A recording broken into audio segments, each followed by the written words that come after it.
Budidaya kepiting selama ini identik dengan tambak-tambak kepiting yang luas dan memerlukan lahan yang luas juga. Bahkan dengan sistem pengairan, air payau yang harus selalu terpantau. Di Desa Kutawaru, Kabupaten Cilacap, Jawa Tengah, kelompok masyarakat mandiri Kutawaru atau Mamaku mengembangkan budidaya kepiting dengan cara sederhana dan tidak memerlukan lahan. Model budidaya ini disebut rusun tinggi atau rumah susun kepiting berbasis energi.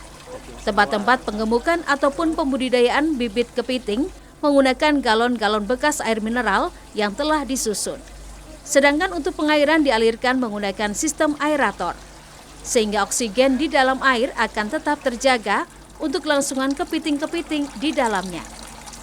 Dengan ditempatkan di darat dan wadah-wadah transparan, maka dapat dengan mudah dilihat kepiting-kepiting yang sudah gemuk atau sudah waktunya dipanen. Di tempat ini, kepiting yang dikembangkan dan dipanen adalah kepiting cangkang lunak, yakni kepiting yang baru saja berganti cangkang akan diambil dan dipanen. Sistem budidaya kepiting sederhana ini dapat dilakukan dimanapun, bahkan di belakang rumah-rumah warga.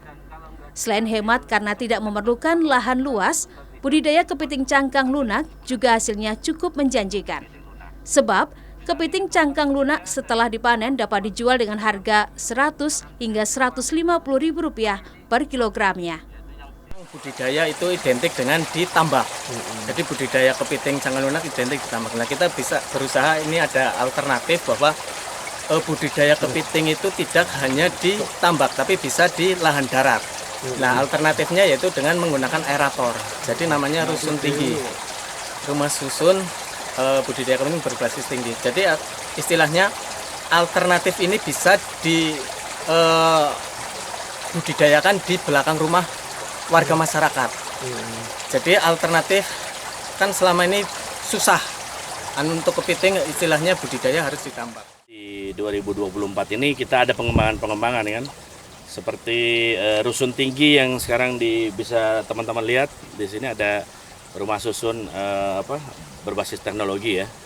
Jadi kemudian kita kan ada solar cell juga, dan kemudian ada aerator yang memang itu juga PLTS juga gitu. Dan selain daya tarik, ini juga sebagai inovasi, artinya kita memelihara kepiting ini tidak harus dengan lahan yang luas, tidak harus ditambak gitu. Sekarang bisa dilakukan di halaman rumah gitu ya. Jadi dengan space tempat yang cukup tidak luas lah ya, cukup sempit, bisa dilakukan gitu. Di tempat yang biasa disebut kampung kepiting ini, sumber energi baik untuk budidaya dan lainnya menggunakan energi mandiri yang berasal dari tenaga matahari. Panel-panel surya terpasang di beberapa titik di tempat ini. Bayu Sasongko, Kompas TV, Cilacap, Jawa Tengah.